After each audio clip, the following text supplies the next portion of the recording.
ඉතින් මේ වාගේ සුද්ධ කරගත්ත ගස් ලපු ගෙඩිය මම නම් සෝදන්න ගියේ නෑ. මොකද මේක ලිස්සෙනවා ඊට පස්සේ කපා ගන්න බෑ. මේ වගේ මැද්දෙන් පළමු.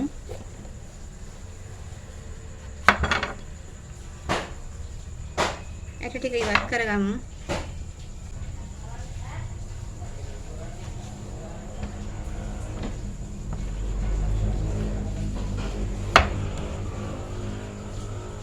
මේකේ පොඩි කෑලි වල කපා ගන්න.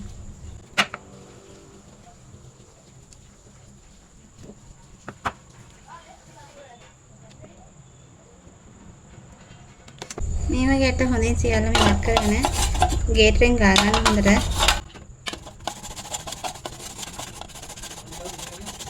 ඊට පස්සේ මම මේ වගේ ලුණු තේ හැන් දෙකක් විතර දමාගෙන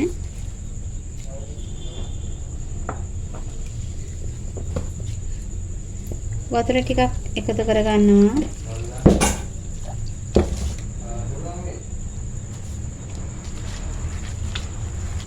කිරි ගතිය මේ වගේ යන්න හොඳට අනා ගන්නවා.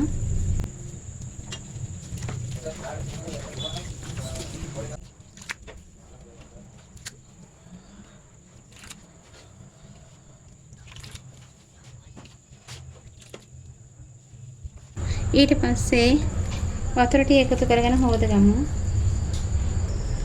ඊපස්සේ වතුරෙන් හොදගෙන හොඳට මිරික ගන්න.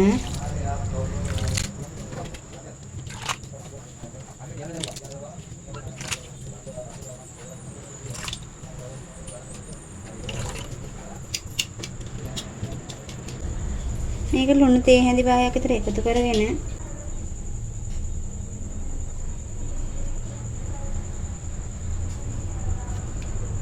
ඊට පස්සේ වතුර පොඩ්ඩක් එකතු කරගමු අපි. ඔයාලා ලුණු වතුර දානවා නම් වතුර එකතු කරන්න ඕනේ නැහැ. අපි අඩුගින්දර මේක තම්බ ගමු. ඒ තැම්බෙනතුරු අපි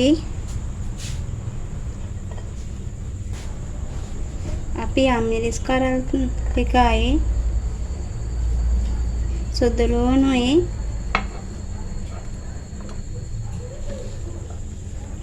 කහ තේ හැඳි කාලක් විතර ගම්මිරිස් තේ හැඳි භාගයයි තේ හැන්දක් විතර එකතු කරන ඇට නිසා ඔයාලගේ රසායන එකතු කරගන්න.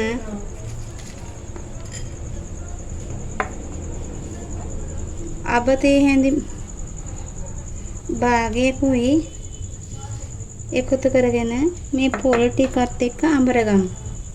මේක බින්දරේ අඹර ගන්නත් පුළුවන්. ඉතින් මම මේ වාගේ ඔන්න අඹරගෙන ආවයි ටික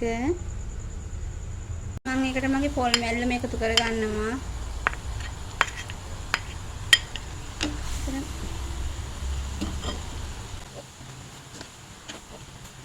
ඒක කලවම් කරගන්න. දාලා ටෙම්පරාදු කරගමු. නැතත් කමක් නැහැ. ඔයාලට මේකට උම්මලකට වගේ තියෙන එකතු කරගන්න පුළුවන්.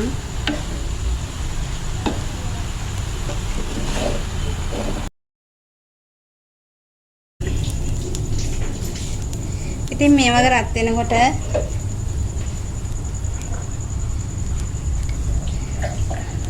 අප ටිකක් එකතු කරගන්න. ඒකම සෝදු එකතු කරගන්න. අපේ කරපිංච ටිකයි ලුණු ටිකයි එකතු කරගන්න.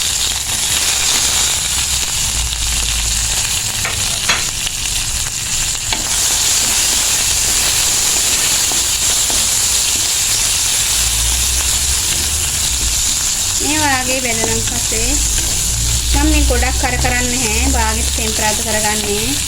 ඒකට අපි එකතු කරගමු අපි ගස් ලැබු මලව ගත්ත ටික.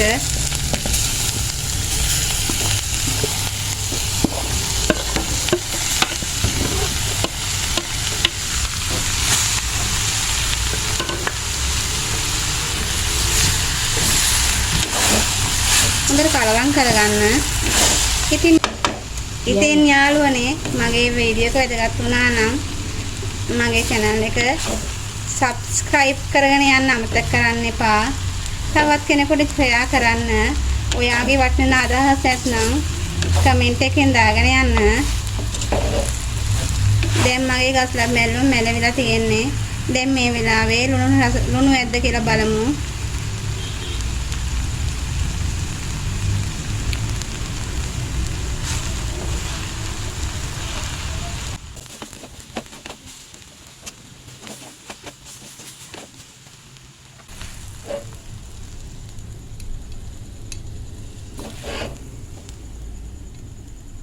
මං හදාගත්තු ගස්ලා බැලුම් මේ බලන්නකෝ. ඔයාලා හදලා බලන්න. තවත් දවසක මේ වාගේ වීඩියෝ එකකින් අපි හමු වෙමු. මගේ වීඩියෝ එක අවසාන තෙක් බැලුවාට බොහොම ස්තුතියි යාළුවනේ. සුබ දවසක් ගෙහින් එන්නම්.